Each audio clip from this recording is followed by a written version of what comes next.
pananagutan.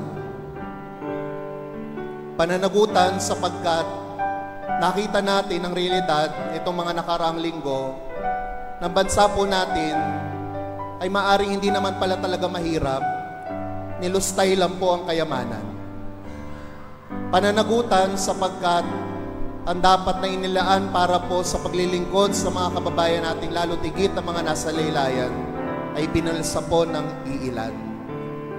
Pero mas malalim po ang ibig sabihin po ng pananagutan sa mata po ng salita ng Diyos.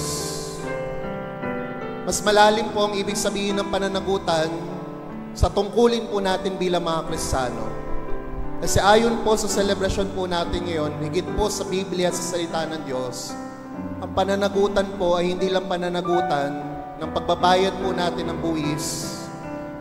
Ang pananagutan po ay hindi lang pananagutan ng paggamit po ng pera ng bayan para kung saan po dapat inilaan. Ang sinasabi po sa pagbasa, ang pananagutan po ay pananagutan sa Diyos. Ang pananagutan po ay pananagutan sa Diyos. At kaya po tayo may pananagutan sapagkat tayo po ay katiwala po ng Diyos.